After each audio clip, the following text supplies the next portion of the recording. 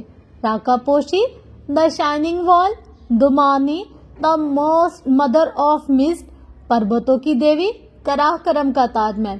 اس پہاڑ کا NW region آج تک ناقابل تسخیر تھا. اسے 2005 کے بعد پھر کسی نے سر کرنے کی کوشش نہیں کی. اس نے گردن پھیر کر افق کو دیکھا. وہ کسی گہری سوچ میں گم تھا. افق، حسین، ارسلان، ستارہ، اسار، آپ کیا سوچ رہے ہیں؟ اس کے انداز تخاطب پر وہ دھیرے سے ہنس دیا. مجھے کافی عرصے سے اپنی زندگی میں ایک ادھورا پن محسوس ہوتا تھا. آج مجھے اس ادھورے پن کا راز مل گیا. پری، وہ دونوں ابھی تک تیز بارش میں چھتری تلے کھڑے تھے. ابھی تم سلمہ کو کہہ رہی تھی کہ ہم لوگ اب کبھی پہاڑوں میں نہیں جائیں گے. وہ کہتے کہتے رک گیا اور پریشی کو علم تھا کہ آگے وہ کیا کہنے والا تھا. وہ وہی کہنے والا تھا جس کا ادراک اس پر بھی بالکل ابھی ہوا تھا. یاد ہے میں نے تمہیں راکا پوشی پر ایوریسٹ کی چوٹی پر اترتی سنہری پریوں کا قصہ سنایا تھا اور شاید تم نے یقین نہیں کیا تھا. مگر میں تمہیں بتاؤں پری، ساگر ماتا کی چوٹی پر واقعی سونے کی بنی پریاں اترتی ہیں. میں نے انہیں دیکھا ہے اور میں وہ تمہیں دکھانا چاہتا ہوں. میں ایک دفعہ پھر ایوریسٹ جانا چاہتا ہوں. میں نہیں جانتا میں اس دفعہ بچ کر آؤں گا یا نہیں، مگر مجھے ایک دفعہ پھر چھنگو مولیا کی چوٹی پر کھڑے ہو کر نیپال اور پربت تبت کو دیکھنا ہے. میں پھر سے پہاڑوں میں جانا چاہتا ہوں. سرد ہوا کا تیز جھونکا چھتری اڑا کر لے گیا، مگر وہ چھتری کے پیچھے نہیں گئی. وہ اسی طرح بارش میں بھیگتی بہت غور سے افق کو دیکھ رہی تھی. مگر ہم نے وعدہ کیا تھا کہ ہم کبھی کراکرم نہیں جائیں گے اور اچھے بچوں کی طرح گھر میں رہیں گے. ہم نے وعدہ کیا تھا کہ ہم کوہ پیمائی چھوڑ دیں گے. پریشے کی بات پر وہ مسکرا دیا. شہد رنگ آنکھیں چھوٹی ہوئی. اس نے ماتھے پر آئے گیلے بھورے بالوں کو پیچھے کیا اور اسے دونوں شانوں سے تھام کر خود سے قریب کیا. پھر اسی طرح مسکراتے ہوئے بہت آہستہ آواز میں پیچھے کئی گھنٹوں سے سوچی جانے والی بات اس سے کہی جو بارش کے قطروں نے، سیاہ بادلوں نے سن لی تھی. کوہ پیمائی بھی کوئی چھوڑنے والی چیز ہے؟ اوف فرینڈز، فائنلی جا کے اب کمپلیٹ ہوا یہ ناول. آپ لوگ بلیو کریں گے، مجھے نا صرف اس کی 7 ایپیسوڈ ہے نا، اور مجھے اس کو پڑھنے میں نا تقریباً 3 مہینے تو لگا لینا آپ. آلموسٹ 3 مہینے مجھے اس کو پڑھنے میں لگے. کوئی اتنا مجھے اس میں نا مشکل ہو رہی تھی پڑھنے میں، اتنے کوئی ہارڈ کیا کہیں، مطلب مجھے عجیب، مطلب سمجھ میں نہیں آ رہا تھا کیسے کیا بہت زیادہ نا میری اس میں زبان فمبل ہو رہی تھی. اصل میں پتہ ہی کیا، جس چیز میں انسان کا انٹرسٹ نہ ہونا، جیسے میں نے اس کو اسٹارٹ تو کر لیا، پھر مجھے مطلب تھوڑا پڑھنے کے بعد ہی اندازہ ہوا کہ نا اس میں میرا انٹرسٹ نہیں ہے، یہ میرے انٹرسٹ کی چیز ہے ہی نہیں. مجھے تو کوئی رومانچک اور اس ٹائپ کی کہانیاں پڑھنی تھی. یہ کیا آ گیا میرے ہتھے. تو بس تب سے میرا تھا کہ یار واللہ یہ کب ختم ہو اور میں پھر بس کب مطلب اور چیز شروع کروں، کیسے پڑھوں. روز میں پڑھتی تھی اور روز دل میں سوچتی تھی بس اتنا کر لیا نا، اب اس کو ختم نہیں کرتی، اتنا کر لیا. اور آج بھی آپ یقین کریں گے 1 گھنٹے کی ایپیسوڈ میں نے کتنے گھنٹوں میں پڑھی ہوگی. مطلب میں 2 بجے کی اسٹارٹ ہوئی روتے اور اب بج رہے ہیں 5:10. اوف خدایا اتنا زیادہ. اچھا، اور بیچ میں سے تو ڈسٹورشن بھی بہت. یہ والا ناول تو میں جب بھی شروع کروں نا، اوئے ہوئے اتنی ڈسٹورشن پیچھے ہوتی ہے کہ کیا ہی بتاؤں. اچھا، اور اس کے بعد نا یہ والا ناول پتہ ہے مجھے کیسے لگ رہا تھا، جیسے ہم لوگ پیپرز کی تیاری کرتے ہیں اور کوئی میتھ کا سبجیکٹ ہوتا ہے، بندہ کہتا ہے یار میتھ کا پیپر نکل جائے، 5 نمبروں سے بھی نکل جائے، بس نکل جائے. اس ناول کو شروع کرنے کے بعد بھی میری حالت کچھ ایسے ہی ہوئی تھی. میں سوچتی تھی یار یہ ہو جائے، ایک دفعہ پاس ہو جائے، بس ایک دفعہ میں اس کو کمپلیٹ کر لوں، پھر بس اور کوئی ایسا ناول نہیں شروع کروں گی. خیر، اب ہمارے ساتھ میں آتی جا رہی ہیں عنکبوت کے ایپیسوڈز، تو وہ بھی میں آپ لوگ کے ساتھ شیئر کرتی جاؤں گی تاکہ آپ لوگوں کا وہ والا ناول نہ رکے اور نہ رہے. اصل میں اس کا یہ کہ وہ ابھی ساتھ لکھتی جا رہی ہے، جیسے رائٹر ویسے میں آپ کو سناتی جا رہی ہوں، تو اس وجہ سے ہمیں اس میں بہت زیادہ دقت ہو رہی ہے.